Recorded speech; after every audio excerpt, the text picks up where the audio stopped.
allow us to hear some of Jason's experiences and memories, as well as Richard's, and they can compare notes and tell us all about the world of vintage game development and their memories. So please put your hands together for both Jason and Richard.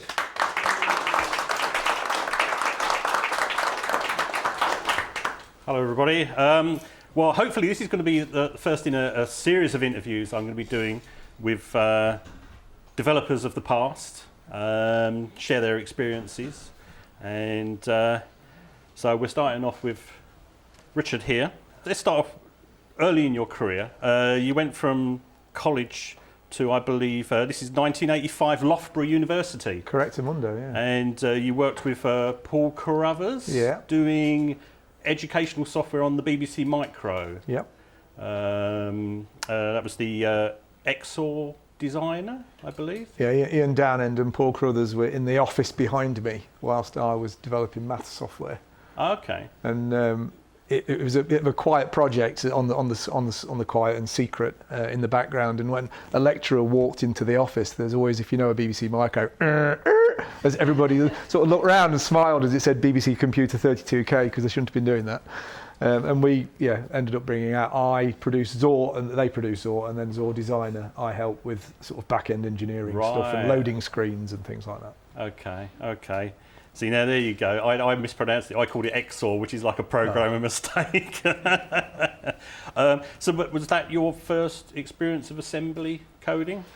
No, I wrote a piece of educational software for A1 Business Computing. He called it that so he could be at top of the directory, called Colours and Shapes on the BBC Micro. Okay. And his spec, when he put the job out, this guy, I can't remember his name, was to create a diametric line spinning around in the middle of a circle as a demo. Yeah. And that was my first assembler. Okay. And I sent him that, and I got the job because I'd done exactly what he'd asked, and he didn't do anything else. And that was my first experience. And then I went to work at Loughborough University based on that. And there was loads of code, like 6502, as well as BBC Basic involved in that. Yeah. Now, am I right in thinking that the BBC Micro actually has a built-in assembler, doesn't it, of some description? Yeah, exactly. Is that what you used to develop that code, or did you have some other tool that you were using? It was all BBC Micro. The beauty of the BBC Micro was that you had a built-in assembler. Yes, of course. And you could then use that to assemble like other things, like Commodore 64s and everything else that used anything remotely like a 6502. It was like a good development platform at the time. When you didn't have remote development as such, it was just you typed it on the keyboard and then produced it, and then it was how do you get it from there to that machine was always a difficult thing. Yeah. Okay then. Okay. So moving on a bit, 1986, you worked with Beam Software, who were publishing through Melbourne House. Is that right? On the Commodore 16 version of Way of the Exploding Fist. Yeah. That was. I'm not sure it was Beam Software. Was they definitely the C16 version? But there was a young guy. I can't remember his name, but we all called him Lurch because he looked like Lurch. And he was setting up his own company, relatively young. And he got loads of young programmers in an office in Birmingham. And I had a friend who worked there, who got a job there, and he got me to do the C16 version of Where the Exploding Fist. Right. And it collapsed quite early on, his company. And I ended up getting a phone call from Melbourne House. And they said, I understand you've got this version of C16 Where the Exploding Fist. Any chance you could come down and show us? And I drove down to Reading, and literally, this is what I've done. And they thought, how much do you want? And I was just commenting, at the time I wanted a Kawasaki GPZ 600, so I thought, how much is one of those? That's how much it is. And they gave me some money, and I went and bought a Kawasaki GPZ 600. Excellent. As you do. So I've got to ask, I mean, how did you develop on a machine with such limited memory? That was the bane of all those days. It was always, how do you squeeze it all in? And that was writing on the BBC Micro, because it's got an assembler, because it's got a nice keyboard, everything else. And then there was always the hard task of getting the data from that machine to the other machine, and working within the limitations of the C16's screen. I remember a lot of the screen contains a lot of the code, but the palette had all the colours changed to the same colour, so you couldn't see the code. So there's quite a narrow strip of actually stuff that happens, and then everywhere you've got blank colour is full of data. But it was a real squeeze to get it in there. But it's a good job it wasn't that big, because I got my mum to transfer the data, so she actually typed in all the hex whilst I worked at Loughborough University. So basically you developed the code on a BBC Micro on the built-in assembler, and then obviously you didn't link the machines, you just had a print out of the code in hex, and then you got your mum to type the hex into the Commodore 16. I linked the two machines with my mother. Yeah. An organic link, yeah. Yeah, I mean the Commodore 16 used the MOS TED chip rather than the VIC-2 and the SID chip as we used in the 64. Now I understand that the MOS TED chip had no hardware sprites. No. And so obviously you did sort of software sprites. Yeah. Were they character based or bitmap? How were they You done? could split the screen into areas of character based and bitmap, and most of it is character based, but the strip where the players are is bitmap. Right. And there was one set of characters pointing one direction, and if you look, the characters are like an empty outline effectively, and the other character is kind of a hash pattern like dots, and it's that character reflected and then that applied through code to generate the other side. So it halves your character size, set size. Excellent, excellent. And one thing I've got to ask, because I did a bit of research on the Commodore 16 version of Wide Exploding Fist, and I couldn't find out, did you include the ball? No. You didn't. There was no room for the ball. No. Yeah. In case you don't know, there's one of the sort of sub games, I suppose you could call it, in Wide Exploding Fist is that you get a ball running at you and you have to time. I think it's a punch or a kick to stun the ball. And I was just No, there's no room for an end sequence either. So the last person you fight has got infinite health. and his hits were pretty infinite as well. So you can imagine people hours and hours on end trying to beat this character, and he's just like pummel them to pieces. And it's like, I never managed to finish it. Well, you won't do, because there's no code there. Okay, so we'll move on to 1987 now, when you worked with Gremlin Graphics at their offices in Birmingham as an Amiga and an ST coder.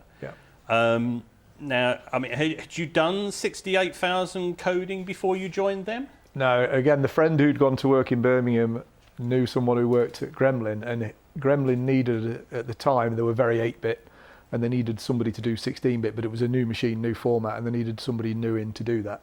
And he recommended me, and I went for an interview with Ian Stewart at Gremlin in Birmingham, which was it was part of the Centresoft warehouse. US Gold were upstairs, Centresoft warehouse was next door, and we were in a partitioned area at the end of the warehouse because US Gold owned part of Gremlin. And there was an office with about 5 programmers, a couple of artists, Ian Stewart at the far end with his secretary, and I ended up sat in the middle of that as their R&D specialist, looking at developing tools for the ST at the time, because the Amiga didn't exist. I see, yeah. And then they started the game of Ramrod at that time as something to test the hardware with. Right, but I understand, I know, I don't know if this was before then, but I mean, you actually ended up using your 6502 skills because you helped out with the Commodore 64 version of Mask, is that right? What did that entail? Well, because I was in the office doing development work and not on a specific product that had got a release schedule, Mask was delayed because the program had a bit of a nervous breakdown, he said, laughing. And so I got the job of sitting next to him for 2 months to help him finish it, kind of like a security guard, like get it done, and help him do code. So I ended up sitting next to, I think it's Adrian, while he finished off Mask with my help. So I kind of like shared the load. I can't remember that much about the Commodore 64, but I remember writing 6502. Yeah, okay. So you mentioned Ramrod earlier on, and that was kind of an ongoing project while you were at Gremlin. I mean, between about 87 and 90, I think that was going on, wasn't it? Yeah, it took forever.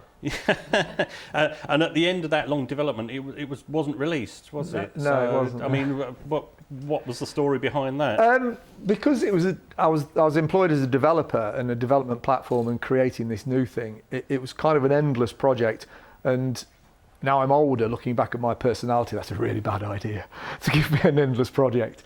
And the techniques we were using in the code kept changing. And so all the time it was evolving, and there wasn't a spec.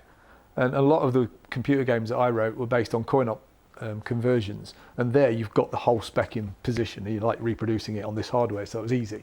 But with Ramrod, it was kind of like my job to make it up. And I'm rubbish at game development and creating a game, as can be transpired by Ramrod if you get to play it one day.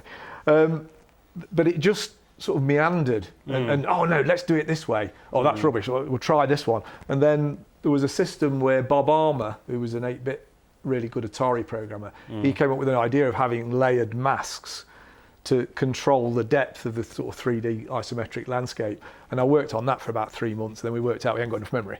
So I'll scrap that.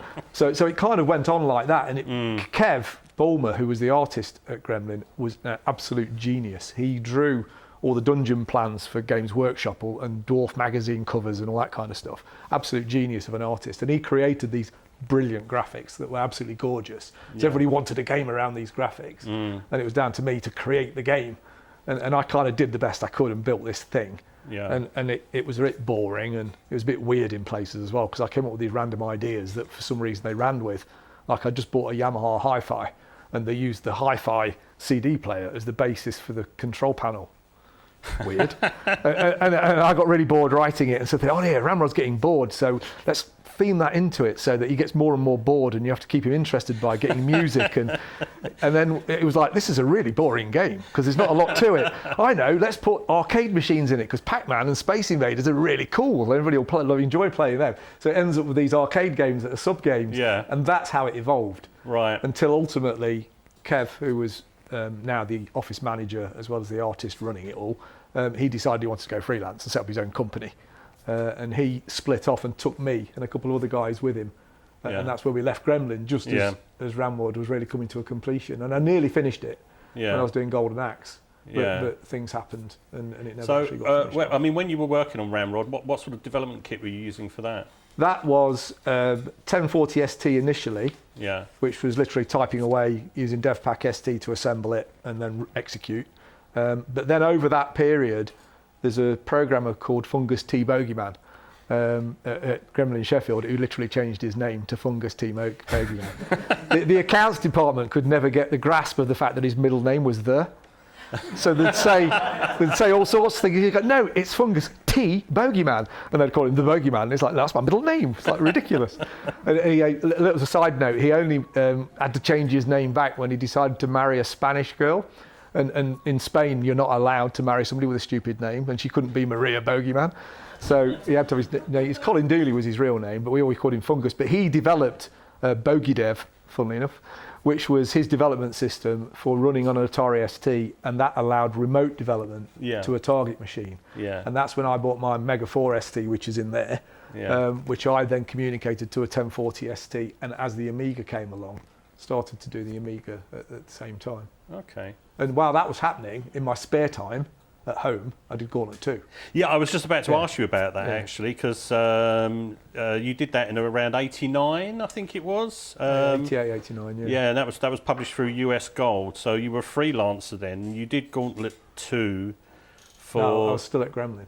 Yeah, I was going to say, for the Amiga and the ST, while you were still at Gremlin. I mean, how did you square that with Gremlin? Well, that's the thing about this business. Because Jeff Brown, who owned US Gold, had bought into Gremlin, we're in the warehouse at Centresoft that he owned, and Ian Stewart, that owned Gremlin, probably owned, I don't know, 20% of Gremlin or something. And Jeff Brown and co would be walking through the office every 5 minutes. And it's like, oh, I've got this Gauntlet 2 doing. Rich, you're a really cool programmer doing that. Do you think you whip it up in your spare time? And so that's literally what I did. Because the previous developer who'd done Gauntlet 1 had written it in C. And the sprite routine, he tried to do, if you're into hardware, 24 pixel by 24 pixel sprites like the arcade machine, which on a 16-bit machine is a really bad idea. And he wrote it in C, so it was really horrible. And I'd got some 68,000 code, and I said, we'll do the sprite 16 by 16. And I was doing 128 background tiles with 128 sprites really fast. And everybody was like, wow. And so I got the Gauntlet 2 gig, which I did in my spare time while I did Ramrod and didn't finish it during the day, which I'm glad Ian Stewart was really miffed about. But it paid the bills. Absolutely, absolutely. So just sticking to Gauntlet 2 for now, I mean, you did the Amiga and the ST version. I mean, how much code did the versions share? I mean, was most of the code the same, or? The core, the main loop and all that sort of information was all identical. The only thing that changed was the way to get it to the screen. And the sound was massively different as well, because the Amiga is much more powerful. Well, yeah. Sound-wise, but the ST could do it as okay-ish. But memory maps were similar. I think I might have probably used a 16-colour background, 16-colour foreground with the Amiga, whereas the ST just had a 16-colour palette. But the other interesting thing about that is that back then, we had an arcade machine in the office that you could look at, but that's all we had. We didn't have any source graphics or any source code or anything like that. It was just, we got to do that, looking at the arcade machine on this hardware. And that evolved as we go through. It got to the point where you ended up being given loads of the source code, as well as loads of graphic files and things like that. But back then, that was literally what happened. Yeah. And it got a bit more advanced slightly later, where we got a video camera to film the screen, and then you had the video to work off. Right. It was kind of that sort of environment. The arcade game developers didn't provide any information. They just said, yeah, you can do it. And we had to just come up with everything. Yeah, yeah. I mean, you were mentioning about the differences between the Amiga and the ST. I mean, did you find that because of the kind of the hardware differences between the two machines, that there were certain challenges, I suppose primarily with the ST version, in that, you know, you didn't want the two versions to look too different, if you see what I mean, so that the Amiga wasn't sort of like, you know, that much better. You wanted to keep them looking fairly similar. It was the case that when the ST came out and then the Amiga appeared slightly afterwards, so you kind of got the ST, started getting used to it, and it had very simple hardware compared with the Amiga, and there wasn't any information on the Amiga. So you didn't really get loads of developer information. We got a hardware reference manual at some point, but it's like you gradually learnt the ST and then you gradually learnt the Amiga. And because the Amiga is more powerful than the ST, it was natural, and there were more STs around, so you got more copies being sold on the ST. It was much more natural to develop for the ST and then convert it to the Amiga and make it a bit better. So initially, you'd use all the same source graphics, all the same code more or less, but then use the blitter on the Amiga, because that was a faster way of drawing to the screen. Of course, yeah. And then you could start to use things like playfields and hardware sprites and things like that, but the problem with the Amiga was its hardware was very game specific, so it was brilliant if you created a game to use the Amiga's hardware. But as a general purpose machine, it got loads of limitations, which I'll mention more when we get on to Mortal Kombat and things like that. But it was a bit of a laborious process, and it was quite hard work without any information until we started to get that coming in. Yeah. And then it was always, you've got to balance these two machines, and you can't do two completely different versions. So you've got to do the ST version, which also ran on the Amiga. But then gradually the ST died off effectively, and the Amiga took off massively. Yeah. And that's why, as it goes on, my last 3 games were all just Amiga. It wasn't possible to do them on the ST really. Okay. Right, we'll move forward a bit now. 1990, you mentioned earlier about Kevin Bulmer leaving Gremlin and starting up his own software company, Dementia. Yep. And you worked with Dementia a little later in 1990 on, as you mentioned, Golden Axe, Hot Rod. Yeah, I think it was Hot Rod first, then Golden Axe. Was it Hot Rod first, and then Golden Axe, and Terminator 2 Judgment Day, wasn't it? Yep. The sliding block puzzle thing was my idea. I used to like sliding blocks. I mean, those are 3 fairly big licenses, because I mean you had a film license and 2 arcade games there. Yeah. And I was just wondering, I mean, when you were working on those, because they were big licenses, I'm assuming that there was kind of bigger dev teams involved with that, and probably more time pressures as well. I mean, did that ever become a problem for you when you were developing? There wasn't a big development team behind it. There was, on the ST and Amiga version of Golden Axe, there was just me coding it. Right. Same with Hot Rod. Kev did all the graphics for both. Adrian was another artist who did some of the Golden Axe graphics. But you look at the Golden Axe graphics, and what's fascinating about that particularly is it looks pixel perfect, like we had the graphics, but we didn't. That's literally VHS camera pointing at screen and Adrian counting pixels and drawing pixels to create all the artwork for that, which was endless. But time pressures moved on as we went through then the Hot Rod, then Golden Axe, and then moving on to the Terminator 2. And it was kind of Terminator 2 which disillusioned me a little bit, because I think of all the games up to that point that I'd created, that sold by far the most, but it was absolutely rubbish. And it was purely the name, and you realise that it's like the more you sell it through the branding and that sort of thing is where the money came from, and it was a bit like, well, why bother trying? whereas before it was all like real solid engineering. And I got a bit disillusioned in Terminator 2, and by then I got a motorbike every game as we went through. I think it was a Yamaha FZR 1000 eggs up. And I used to go for bike rides during the day and then do a bit of coding at night, and it kind of like got delayed. And there was a meeting where one of the publishers, product manager, came up to meet with me and Kev. And I'd whipped up something the night before, got this horizontal scrolling thing going where they're fighting one another. It was like really cool. And then at that meeting, I said they were a bit stressed about times and it being delayed. And I said, well, all that you've just seen, I did last night. And apparently afterwards, the product manager had a strong word with Kev and said, if you did that last night, then what's he been doing for the last 3 months? and so, and I was kind of, and Kev was a really, really good mate. And so he sort of sat down with me and we had a long conversation about it, and I'm like, I'm really sorry, you know, I need to concentrate more and you need to be a bit more on top of me. But we kind of fell out as business associates at that point. We stayed friendly. But Kev kind of, when it came to Motorhead, the next one, Kev had got the contract for Motorhead, and there was this very graphical time, I'll never forget it, because we sat at a desk opposite one another, and the Motorhead spec was in front of him, and Kev said, right, okay, Rich, this is yours now.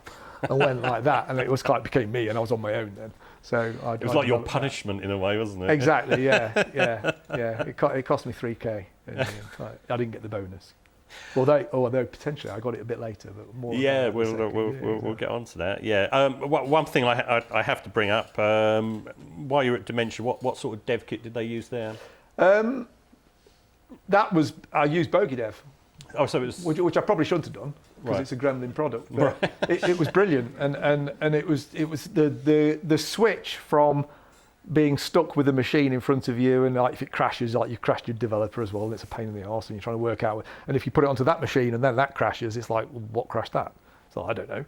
So it was a pain, and the pleasure of just saying like transfer, and it's like bing, and it's running, and you say stop, and it stops, and it's like fantastic, and you like increment health, and it's like, oh, my health count has just gone up.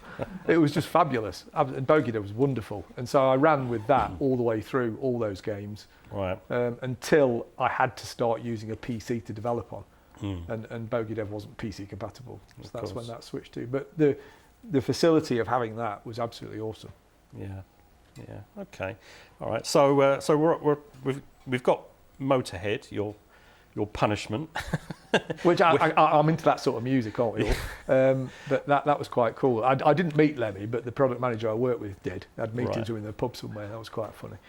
Rubbish game again. It's Golden Axe. I was about to say, you know, there are obvious gameplay mechanics similarities between Golden Axe and Motorhead. Yeah. So I mean, that was going to bring me on to talking about things like repurposing code. I mean, was that something you did a lot of, or did you have like libraries of routines that you would draw on? Yeah. I mean, over time, you just grow that library, and if it's the same machine, then you tweak things and alter them and then move on to the next one, and then it's only really you develop new code when you've got to do something really different, and most of the time it's relatively similar sized sprites being blended to the screen, so you improve it slightly, but things like reading joysticks and both ST and Amiga, the first thing I ever did when the boot sector loaded was turn the operating system off, and I used to have we all know that Tremail operating system on the ST was called TOS as the disk operating system, so it was called TOS off. And I had a similar one for Kickstart called POC off, and that literally just turned them off, and then my code ran the whole machine. So even though operating systems changed and evolved, I didn't use any of that. So it was always a problem when the hardware changed. That caused interesting features, particularly with the Amiga. But ST was easier in that respect. But it sort of flowed naturally to do that. Yeah, it's kind of similar. I mean, it's like whenever I do a Commodore 64 thing, the first thing I do is just turn off all the ROMs, so that I got access to pretty much the entire 64K. Yeah. You know, I mean, you might sort of like, perhaps if you want to use the character set, you might sort of switch the character set back in or something like that. Yeah. But basically, you just switch all that crap off, and then you've got the whole memory to play with. I think with the Amiga, I got to the point where I said, "How much memory have you got, and where is it?" Off. Yeah. That was it. Okay. Right, so we'll move on to 1993 now, and you're working with Probe software. And I believe you actually did some work on the Mega Drive version of Mortal Kombat 1. Yeah. And I looked up the credits for it, and you're listed as additional software. Yeah. So I was just wondering, what did that entail? What was that? Well, you look at the names that are involved. Fergus McGovern, who set up Probe, used to wander through US Gold because when he was building his developer environment, or his little empire, I knew him from that because he used to bump into him as he came through the office. So he knew me. And Golden Axe was a Probe contract that Kev had taken on from Probe. So I'd worked for Probe indirectly for Golden Axe, I think. And then when it came round to do Mortal Kombat, Paul Carruthers, who had been at Loughborough with me, had got the contract to do Mortal Kombat on the Sega Mega Drive, and he lived in Nottingham, and I was in Nottingham as well. So I was next door. And he needed support because it was getting a bit long, taking a while to develop. Little tale between his development. He'd just finished Terminator 2 on the Mega Drive, and one of the problems he had with that was getting a light gun working to shoot the screen, and he had hardware problems with getting this light gun working, and Sega in America sent an engineer over to help him sort it.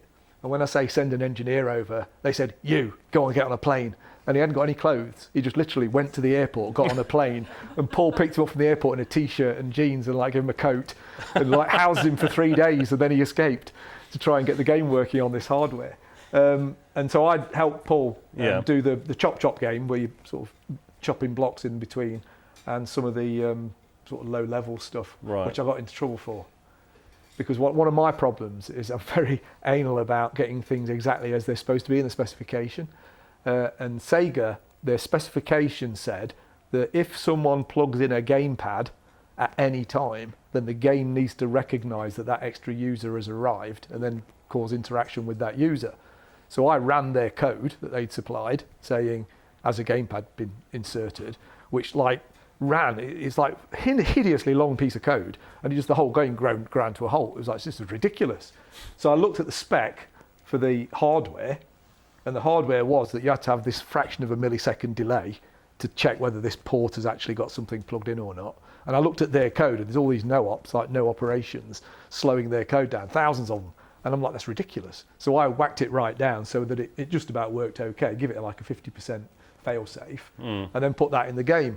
And of course, with those games, they're cartridge-based. So when you burn loads of cartridges, it needs to work. So Sega US had burnt like 500 cartridges or something. And then this company that built this controller, it's like, our controller's not working when you plug it in. And then they hacked into it, oscilloscopes and everything, and then they worked out that the code wasn't doing what it was supposed to be doing, and I got into trouble with that. No, Took into an office in London, and it's like, why did you do it? I was on a conference call with Fergus at Probe to this bloke in America, and Fergus was very protective of people knowing people, and of course the industry, everybody knew everybody. And so he's like, oh yes, I'll get the developer in. And I walk into the room and said, oh Richard, yes, the American product developer is wanting to know why you've done this. Could you talk to him? And I heard this voice on the thing, oh, Bandy, are you all right? And he recognised my name straight away. And he's like, and Fergus was really angry that we knew one another. and he asked me what I'd done. And I said, well, this is why I've done it. And he was like, oh, it's all right, mate. No, just change it. It'll be all right. So I just put, in the end, it was you didn't need, even though the spec said you needed to check for a joypad being inserted, it's like, oh no, not during the game. It's only like on the high score sheets, or when it's like, well, it doesn't say that in your specification. It's like lost it in the translation. But that's how that was solved. So, I mean, how did you find the Mega Drive compared to the Atari and the Amiga in terms of coding? Weird. Yeah? Up to that point, all the computers I'd really programmed, the graphic chip memory was kind of part of the processor's memory. Yeah. So with the Amiga, it shares it. With the ST, it's kind of the processor's got it all, but the video chips can see it. BBC Micro is exactly the same. Commodore C16 to some extent. The Mega Drive is, there's video memory, there's processor memory, there's the port. And everything goes through the port, which is kind of how modern graphics cards are. But it was very weird that that's how it operated. And that you got all these hardware sprites that you can do loads of things with, but you've got to get all that data across to the other side to be able to do it. The other big thing was that you've got a cartridge, and cartridge means everything's in memory, and that it's like disk swapping is a nightmare, but that's because it's not all in memory. But with a cartridge, that was easy. Right. So it was a dongle. Yeah. Okay. And that's when I got SNASM. because I had to use the development system for the Mega Drive was a SNASM box, which was a SCSI linked metal box which plugged into the Mega Drive with a big cable, and that had to plug into a SCSI interface, and all the assemblers, everything was PC based, and that's when my Mega ST went into its box, and I went and bought a DX40 from Simply Computers. When you could go to the computer shopper show at the NEC and give them money and go into the car park and pick a box up. It was brilliant. You could actually buy something at the computer shopper show, which you can't do anymore. That was brilliant. And then that PC, then I did everything onwards from the Mega Drive version of Mortal Kombat 1 onwards, was on that with SNASM, which was Dev on steroids. Okay. Great. Okay, so talking of Mortal Kombat, so we're in kind of 94 now, and you're still at Probe as now an Amiga only coder. You, as you said, you kind of dropped the ST, and you worked on the Amiga versions of Mortal Kombat 1 and 2. I was just wondering, I mean, because obviously, I mean, one of the things about those games is the kind of the giant sprites, you know, with so much detail. I mean, what sort of techniques were you using to sort of generate and move around such large and detailed sprites? Well, that was where you learn the shortcomings of the Amiga's hardware. I had this really stupid idea of trying to use the hardware sprites, but the Amiga's hardware sprites are a 16 pixel strip, of which if you want a 16 colour one, you've only got 4. And the theory is that you can split them as you go down the screen so that any scan line can have 4 sprites. But as you go down the screen, you can use them for other things. But of course, I had these big sprites. So I thought, right, okay, I'll blit a strip of that sprite and that character. And I'll blit strips of that one and then use hardware sprites for the other, like 32 pixels, to try and maximize the hardware. And then the panel at the top, I'll use hardware sprites as well. So I got all this going, and it was really complex to write it, and I did it, got it all working, absolutely brilliant, probably months down the line, and the testers at Probe kept saying there was this bug where the screen had glitch and something's wrong, and I'm trying to look at the code and where's this glitch? It's like, it's weird. And in the end, I ended up going to London, and while I'm there, I'm watching it, and it's like, hang on a minute, and we got oscilloscopes out, and the timing of the hardware on their Amiga was different to mine. And it was literally half a hardware sprite wasn't making it. And that's what the glitch was. And it was like, oh, right, so some Amigas can't cope with doing this.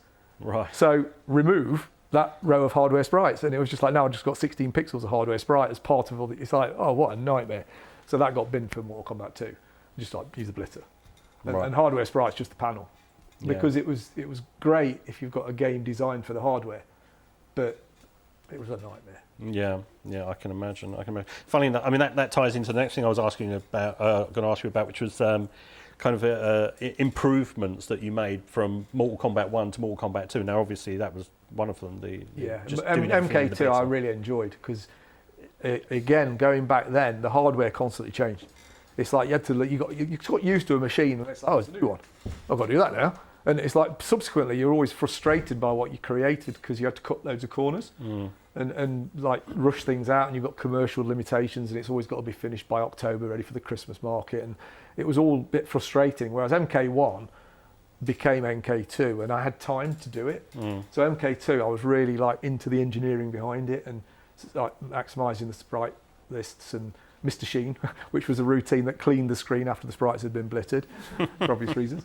And just things like managing the disk swapping, it was still a nightmare, but each character was, I think, 256k was each character. So you got these big character files you had to swap between.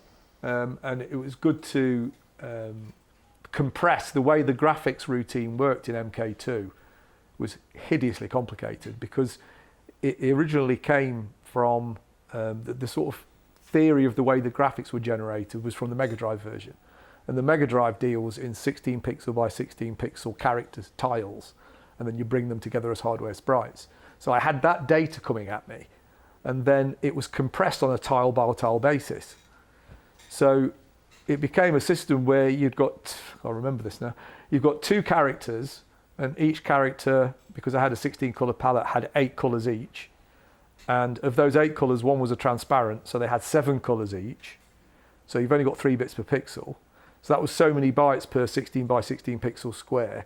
And there were utilities at Probe written by other people that used to take the graphic as a picture, shrink it down a percentage, and then cut down the number of colours from the 64 colours of the arcade machine to the 7 colours that I had, and then move 16 pixel high slicers left and right to try to cut it into characters to see if that character existed somewhere else. As a good example, if you've got your legs like that, there's a space in between your legs. But if your character's like that, then there's two 16 pixel boundaries there. So they'd move the graphic a bit and make, well, that's a square of nothing now. But that offset had to be then programmed into the game so that when I draw it, I move it slightly. So you had all these really complicated map files which described a set of tiles which then referenced a character set, and all that information was individually compressed and had to be decompressed tile by the 68,000 before the blitter then blittered that onto the screen with a cookie cutting minterm to actually get the data on the screen. And then there was the reflection tables. If it was reflecting, because all the graphics stored one direction, then if you had a 1 meg Amiga, you had a 256 byte reflect table. But if you had a 2 meg Amiga, then it had a 128k reflect table, like a 16-bit reflect table, which made it faster again. Yes. So there's all that complexity which was then built into MK2, which made MK2 flow more with the graphics. Yeah. But it's also interesting the way that was written, because I had come out of college and not really gone through the university system, so I hadn't learnt how to program properly. I'd kind of done it all myself and was self-taught. Like I never understood what object-oriented programming was until about 15 years later. I worked out it's what I've been doing ever since I started. And I thought I'd invented it, but I didn't.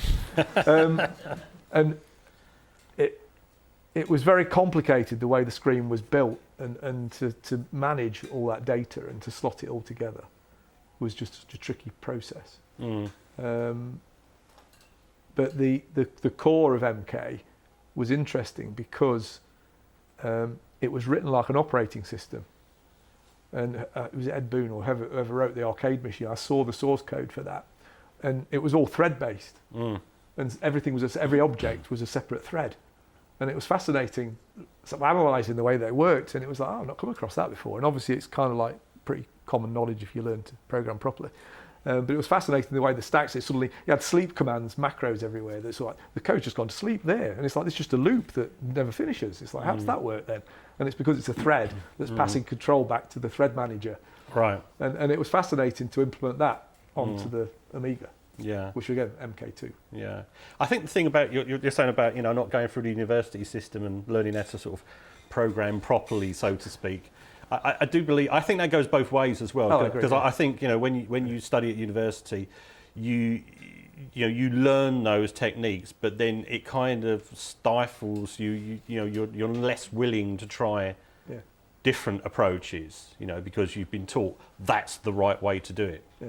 I mean, I was similar in that I had self-taught as a coder, but I went to university later on as a mature student, and I was, when I was studying computer science, I was never popular with the tutors, because I would say, well, no, you can do it this way, and it'd be no, it says do it that way, but no, you can do it then. I did the same. I did a HND in electronic engineering, and the IT guy tried to do me for plagiarism, because my folder had nothing in it until the end of season, end of semester project, and then this piece of software is there, and he's like, oh my god, clearly you haven't done that because there's nothing else there. I said, well, that's the only thing that gets any marks, so that's all I've done. And he was like, Rrr! And so I literally gave him Mortal Kombat. Right. And said, I've done more lines of code than you have, mate. I've done 4.6 million, what's yours, Yeah, you can't really argue with that, exactly, can you? Yeah. So he was like, all right then. Okay. All right, so let's move on to 1995 now. You're still at Probe Software, and you did Primal Rage, which I think we can call Atari's homage to the Mortal Kombat games. Yeah. I think that's one way of putting it. Is it fair to say that Probe were approached to do because I think the Probe did the Amiga and the Mega Drive versions of Primal Rage. And I think, is it fair to say that because they'd already done the Amiga Mega Drive versions of Mortal Kombat 1, Mortal Kombat 2, that perhaps Atari thought that would reduce the development time and hence the costs? I don't know about costs, but I think they saw that MK was good from a development perspective, and the product that was created was good from Probe, and I think they wanted to go down the same path, and so it was natural for us to do it. And I think Street Fighter had appeared around the same time, and that had really bad reviews. So as an engineering development team, Probe had a good reputation, and there was some really, I mean, they were all freelance programmers at Probe, but there were some really, really good programmers who worked at Probe, better than me. But it was a really good team, and Fergus was really good at doing what he did as well, selling it all and managing it as well, really good manager. And so I think it was natural for Primal Rage to come. Okay. But it was just towards the end of the Amiga, effectively, as a commercial platform. Right. And that was the problem. Yeah. We were talking about the improvements you made from MK1 to MK2. Now, I mean, because of the similarities between the MK series and Primal Rage, I mean, did the same thing happen when you went on to Primal Rage? Did you find more improvements that you could do with Primal Rage? Not really. Primal Rage changed its colour layout because in Mortal Kombat you had two human beings fighting one another, so you had shared skin tones, so you could kind of like make the graphics a bit share that fact. Whereas because Primal Rage was weird coloured dinosaurs that were completely different colours, it meant suddenly you couldn't share palettes between the two characters, and so it cut down the colour count massively to keep the size of the sprites. And there was this constant battle between Probe said it's got to run in 1 meg, and I knew it had to run in 2 meg. And they just argue and argue and argue, and it's like you're trying to use language that they'd understand because they don't understand what you're talking about. And I got really frustrated and said like daft things to them and all sorts of stuff. And I've still got this answer to some of their questions, and I was really sarcastic back. Yeah, you were saying. I think you said to me that you said to them, that if you had the sprites like quarter size or something like that, then it'd fit in them the size that they wanted. Each character set was half a meg, so it's like you've got 2 characters and they're half a meg each. That's 1 meg. It's like, where's the program going to go? Where's everything else? Where's like disk routines? It's like, oh no, we were really need to get it into 1 meg. I'm like, well, okay. And they're like, this is being very negative, Richard. Can't you be more positive and think of a way around this? Okay, make the graphics this big instead of this big. It's like making it look like an 8-bit game, and then it might fit. No, we can't do that. And it was just endless like that. And it was just like, for God's sake. Yeah. It was always the case that the testers always said, oh, it's absolutely fantastic, but we want twice as much happening in it to be twice as fast. It's like, it's impossible. It's not one or the other, But in the end, it was 2 meg. Surprise, surprise. Yeah. Okay, so 95. Now, I believe that you said that with the arrival of the PlayStation, that you decided to stop coding. Why was that? Why particularly the arrival of the PlayStation? Looking back on it, it's because I've worked out that I'm mentally ill. And I can't use other people's code. That was the Sega Mega Drive thing. One of the reasons why I'd done that is because I rewrote all of their routines because I just didn't like them. It's like, if you ever look at any of my source code, every assembler, every line's got a comment. That's a mental illness. It's like, move quick 1 to D0. It's like move 1 into D0, comment. It's just, I can't help but do it. But I find it difficult to remember how to use other people's code. So writing for operating systems where you've got exotic function calls and all these different things and like programming for an iPhone, I just can't do it unless I've written all the code. And so going to the PlayStation, it was no longer turn the operating system off and talk to the hardware. It was like, you've got to use these libraries. Yes. And Kev Bulmer at Dementia got me involved with his initial PlayStation thing, I thought initially, because he always called me a really good cycle counter. So all my code was really efficient and ran quickly. And he gave me the spec and the manuals, signed the non-disclosure for PlayStation hardware. And the first thing I looked at was the MIPS R3000 and started reading about out-of-order execution. And I thought, ooh, that's going to be interesting. It's like hand-coding assembler to be out of order. It's like very odd. And I was trying to get my head around that, and I just didn't like the sound of it. And at the same time, a few years earlier when I was doing Golden Axe, I'd gone motor racing, like racing cars. And at some period in the early 90s, somebody said to me, what are you doing next Tuesday? And I was available, and I became a motor racing instructor. So I was kind of like involved, as you do. I was kind of involved in that world. I mean, I never used to like talking to groups of people. And then my first day of being a motor racing instructor, I was running the Formula Finesse, which was like ball in the bowl and the bonnet as part of the skidding exercise. And the skid guy was talking to this group of 12 people. And he said, and that's how you do the skidding. And over to Rich for the finesse. And I was like, and I had to speak to this group of people. So that's how I learned how to speak to groups of people. And that had happened in the background. So the PlayStation, and I'd still been working as an instructor at the same time as doing Mortal Kombat. Because it was a good mix to be, if you're a programmer at all, you're living in a bedroom, you know, on your own for months at a time, to go out and meet 100 people a day was really cool and actually interact with people. So it was a good mix. And it got to that point where the PlayStation was around, and it was like, do I move into 3D? Because there's a lot of 3D maths and things like that as well, and completely relearn, or do I go on this different path? And then I had the PlayStation development manuals, and then suddenly Kev said, oh, actually, Rich, we're not going to do a PlayStation version of Corporation or whatever it was at the time. We're going to change direction now, but I appreciate that you've spent a couple of months on doing the development work for us, and I don't want you to be out of hand, so is £1,500 a month okay? So it's £3,000. And I'm like, I hadn't done anything. I've just read manuals, what are you on about? Oh, okay then. And then it's only years later I've worked out that what Kev was doing was giving me the £3,000 back that I didn't get from Motorhead. Because he's a mate, he was saying like, you know, I got paid anyway, so you can have your 3K, and it was an excuse really for me to have that. And that's the last time I had any sort of computer games involvement with hardware. Yeah. And I went motor racing. Okay. So I'm going to fast forward a bit now to 2010, and I understand that there was some new interest in Ramrod, which, as we mentioned earlier, was the project you were working on at Gremlin that never got released. Yep.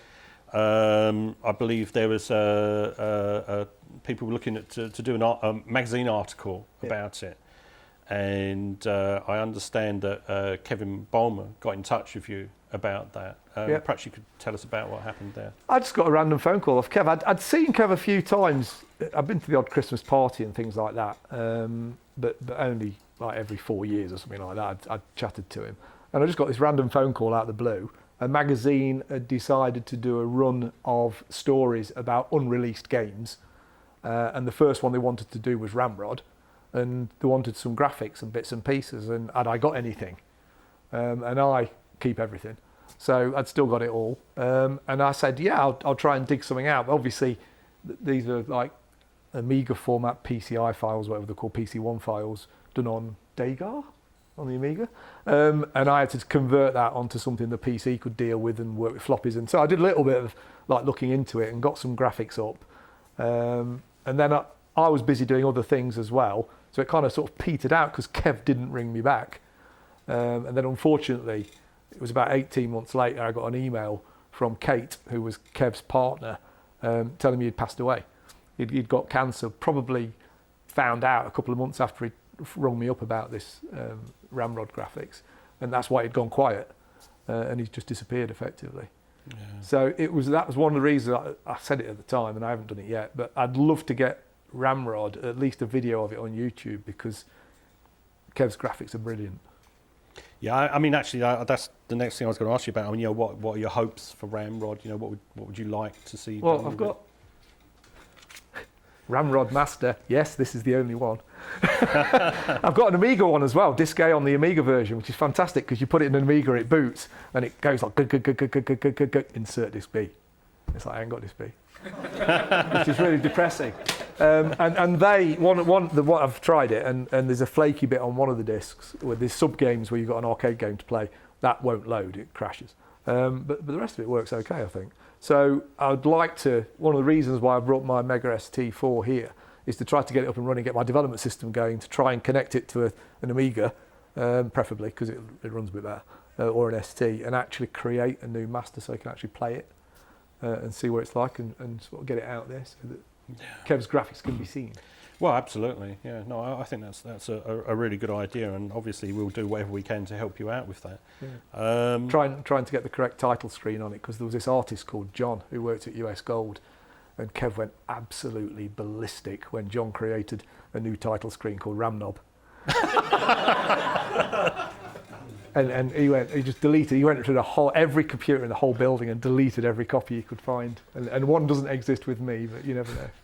You never know. So now I understand you still work as a motor racing, motorsport instructor. I do. Primarily. Yeah, and am I right in thinking that you actually trained a young Jensen Button? Is that correct? Yeah, he was 16 when I typed his name into a timing system and thought he'll get on well with a name like that. At the time, I didn't know his dad was mates with Bernie Eccleston. That helps as well. I would say so. Okay. Well, he didn't remember me when I drove him and Lewis Hamilton over to Stowe School for an interview with all the kids about 2 years ago. Oh, you mentioned to him, did you? Yeah, by the way, I used to train you. This is the random things I get up to. They said, somebody said, can you take Lewis over to the stage? And I'm like, oh, yeah, okay. So Lewis Hamilton to take him to the stage. And then while I'm parked there, I'm thinking, nobody's asked me, but he'll probably need a lift back. So I'll wait. And I'm waiting there. And a Sky TV crew get in the car with me. And I'm like, oh, this is interesting. Sound engineer just there.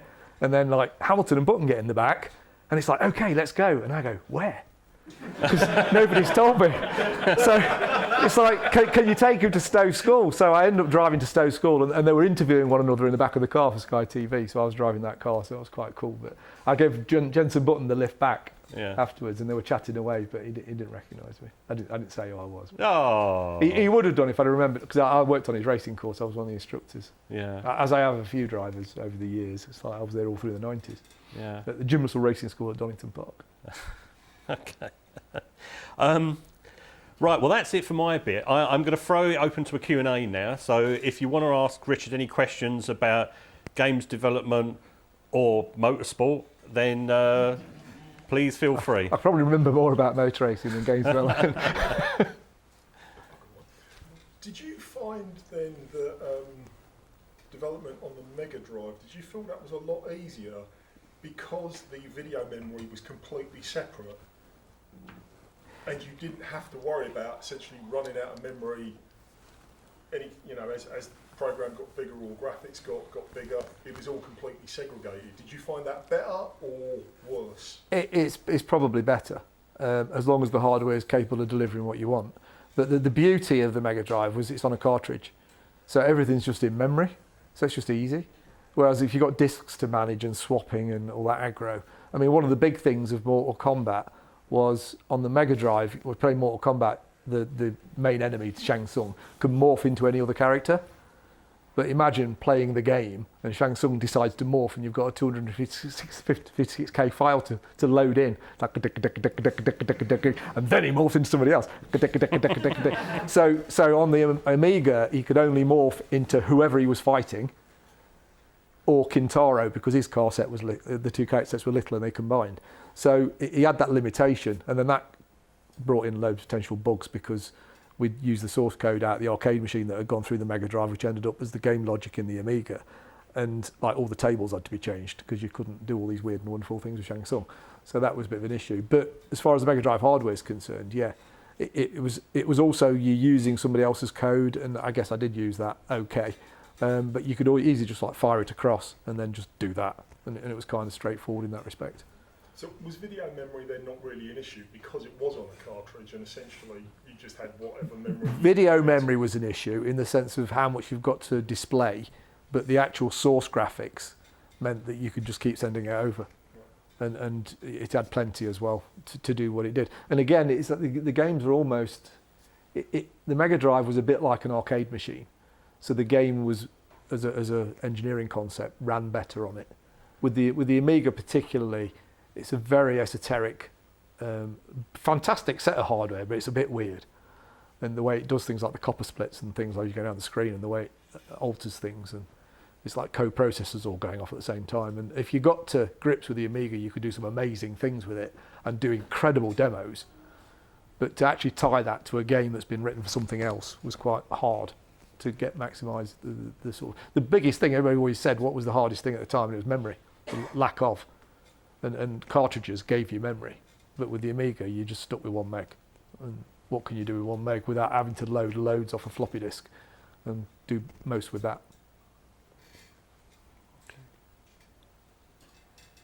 Fire away. Oh, yeah, it's just Mortal Kombat control system. Obviously, you've got to take a 5-button thing down to 1. Was there ever a discussion about using a joystick and the keyboard together, or were you forbidden from doing that? Not to be honest, no. There's a good idea. But with the Mega Drive, not with the Mega Drive, with the Amiga version, we'd got 1 or 2 button. So I think we ended up with using both buttons. And it was kind of like design it, testers play with it, and they think, oh, that's quite cool. We'll go with that.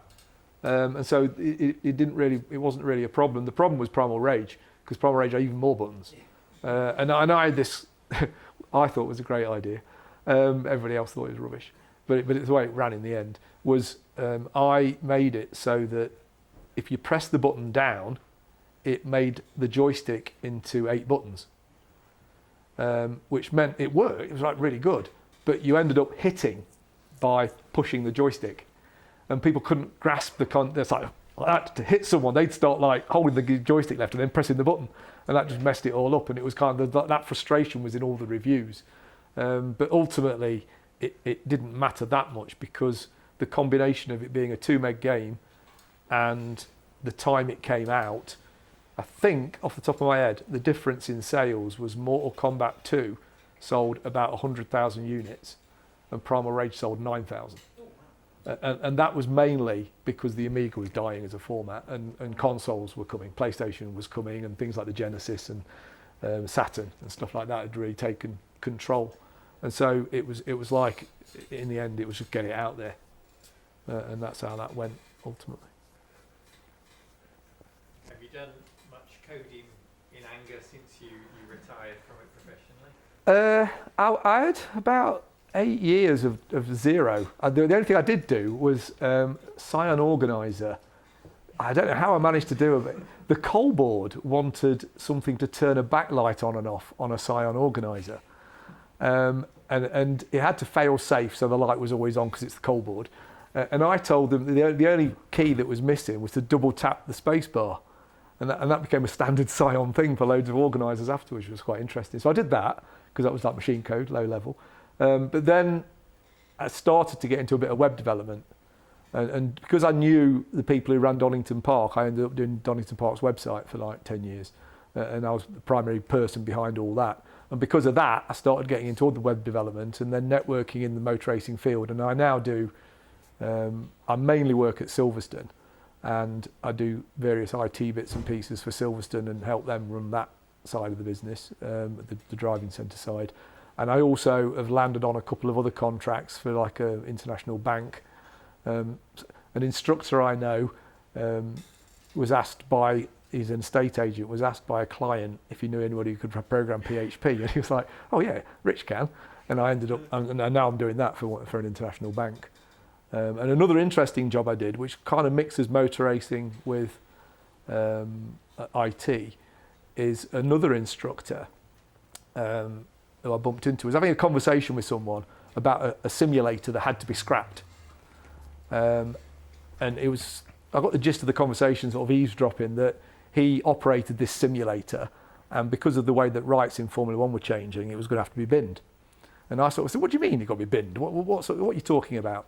And it was Ferrari who were sponsored, or they weren't sponsored by Sony, but they had a simulator running where it ran Electronic Arts F1 Challenge game. And because Sony had got the rights to Formula One, the company who ran the simulator had been told they've got to use Sony hardware. It's got to switch to PlayStation. And Ferrari basically turned around and said, well, we don't get any money from Sony, so scrap it. We're not going to do it. So they were going to lose their jobs because the simulator was going to be binned. And I said, well, if you're using F1C, because I was racing online at the time, if you're using F1C, why don't you just mod it and have Mugello, which is a circuit that Ferrari owns, and have 4 Ferrari Formula One cars, and then it's a Ferrari simulator, not an F1 simulator. You can carry on using the hardware you've got then. And he's like, oh yeah, right, who could do that? So I sort of like, well, I could. And I was driving the safety car for British Superbikes at Mondello Park in Ireland, and I know because that weekend it was rained off. We were there for 2 days, flown to Ireland, and nothing happened. And it was just like, well, this is boring. And then the plane's not due home until Sunday night. So I'm at Dublin Airport, and I get this phone call from this lad, and he's like, oh, I've told the agency that you can do it, and he's going to ring you up in the next half hour. Is £500 an hour okay? And I was like, yeah. and put the phone down, and literally 5 minutes later, this phone call comes from London. Can you do it? Yeah, absolutely. And then it snowballed into like, there's the game, this is what we do. And me and my friends sort of took this game to pieces, and I can't say too much about it, but I've got a get out of jail letter from Ferrari saying you can do anything you like with anything Ferrari IP related, and if everybody complains about it, they won't have any more use of Ferrari stuff for the rest of their existence. So I could whip data out of various places and put this thing together, and then I built it, and me and a friend of mine did it together, and we thought we'd like, this is a nice little earner, a few days work, fantastic. And then we had to go and install it on the simulator that was going to get scrapped. And we drove up to an industrial estate near Croft, which is up near Newcastle. And as we drove into this car park, there was 2 Ferrari Formula 1 transporters, like full Arctics. It's like, oh my God, it's like the Ferrari team are here. And as we pulled up, the Arctic went like that, and the walls came down, and there's 4 Ferrari Formula 1 cars in it. And it's like, we didn't charge enough. Stick 2 zeros on the end. Because it was over, like, it's at least £1 or £2 million worth of kit. And it would have been scrapped. And then we installed the software on it, and bosh, off it went. So that was a cool job. Wow. But it's things like that you fall into, working around motor racing. Anybody else? Yeah. Is there any hardware you wish you'd been able to develop on that you didn't get the chance to? Oh, big time. I really regret getting into computer games. Because what happened was I worked through college and came out of college and should have gone to university. But I thought, oh, right, computer games instead. Get a Kawasaki GPZ 600. Fantastic. So I went down that path and moved away from doing Acorn stuff. And if I hadn't done that, I might have gone to Cambridge. And if I'd gone to Cambridge, I'd have probably ended up working at Broadcom. And I would love to be a microprocessor designer. So I'd love to have been down the ARM trail. And I was very much like a BBC Micro snob when I was younger. I had a VIC-20 initially, and that was just embarrassing, so don't say that. Don't tell anyone. But I got a BBC Micro, and the whole Loughborough University thing was all BBC Micro, so I was whole in the ecosystem of the BBC Micro. And it was purely this random going to Gremlin thing that got me into the Atari thing. And I would have really loved to have been involved with ARM, because as a processor, I like coding, and the ARM processor program direct to metal at that level, and that's why the ARM processor is so nice to program at that level, whereas everybody else wanted to write C compilers and do everything else that was Acorn. And because it's that sort of chip, I would love to have been involved with that. And when you look at where that's all gone, it would have been great to have been involved with that. But that one little change of direction is what triggered that. It happens, doesn't it? Yeah. The real background to that is that the reason why that happened was because I flunked my maths. And the reason why that happened was because my dad passed away when I was 12, and he was the maths thing. So if that hadn't have happened, you think back, and it's that literally diversion that creates. I'm sure we've all had those moments. Exactly, yeah. It's amazing when you look back, and these very key things in your life where it just parts. And that's what happened. But I would love to have worked on ARM. Yeah. It would have been fantastic, because it was so fast as well. I mean, it was just like huge performance jump from Amiga to ARM, and only, overlap time-wise. It was just so nice. It was all the processor as well, so it was simple, whereas Amiga hardware was just like, wow, J minor, another loony. But I mean, it was great. The other cool thing about, I could talk for hours, but the other cool thing about J minor and hardware, I just remembered Bob Armour, I mentioned, I worked at Gremlin with. There was the famous bouncing ball demo, remember that on the Commodore Amiga? And J minor always said that what gets done with the Amiga hardware is not surprised at because of how powerful it was, but it always amazes him what people do with the 8-bit Atari hardware. And Bob Armour had this demo that he did with loads of stuff happening all over the screen on this 8-bit Atari. Now, I can't remember all the things that were happening, but it's loads of stuff. And you look at it and go, oh, mate, that's amazing, Bob. And you go, yeah, it does this as well, it does this as well. And it's like, wow. And then his coup d'etat at the end of it was he put his joystick at the bottom of the screen and dragged up, and the bouncing ball demo was happening in the background as well. It's like the Commodore Amiga. It was like the most impressive thing you've ever seen on an 8-bit Atari. So custom hardware is cool, but it's hard work to program for. Yeah. Any other questions? No? What's the favourite circuit you've ever driven? What, sorry? What's your favourite circuit you've ever driven? I have a saying, and people ask me that question quite often, and the best circuits in the world are the ones where you'd like to have a picnic if there's nothing happening. So think trees and hills and stuff like that.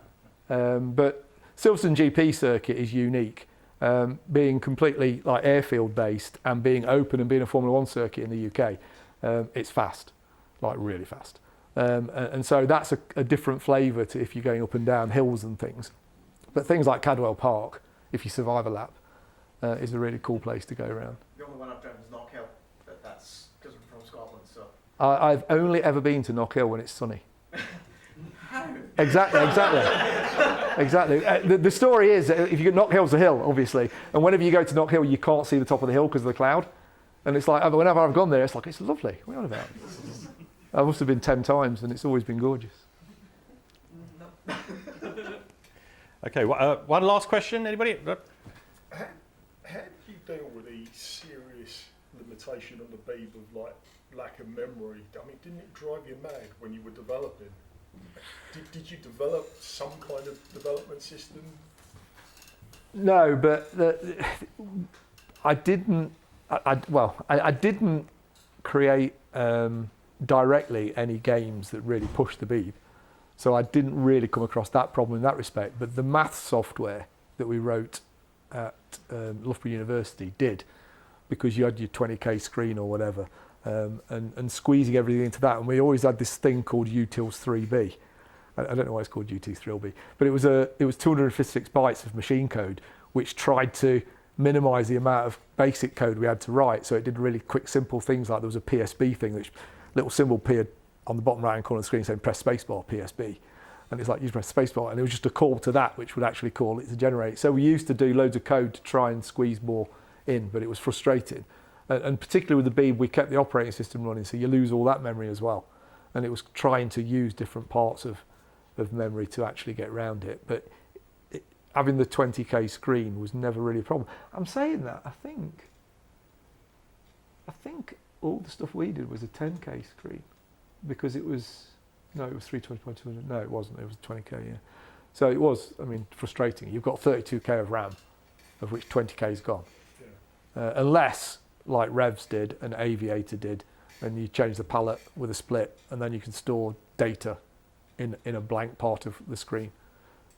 But we didn't really have the opportunity to do that because most of the screen was used. But that suite of software is one of the things that's missing from my sort of collection of backups. I've got some discs, but the MIME software that was created from Loughborough for that A-level software was really, really good for math, A-level maths. And I'd love to have some copies of that, because it was like big books, and it was quite cool, the whole suite of it. There was about, I think I did 6 or 8 stats units, and then there was about another 15 mechanics units on top of that, which we wrote over about 3 years, which was really cool. Little tale about that was my motor racing thing comes in a little bit. I stayed on, as I've said earlier, I stayed on at Loughborough University because I'd done the stats units, and they wanted to convert all the stats units and the mechanics units to work on the BBC Master. So it was like a change of system. And they thought, well, there's 18 units, so about a month to change each one and get each one converted. So would you be able to do it for 18 months? And that was kind of my contract, to do it for 18 months. So what I did was I spent 6 weeks writing an emulator so they all worked, and then gave them one a month. And the rest of the time I spent 15 months playing Revs. Flat out.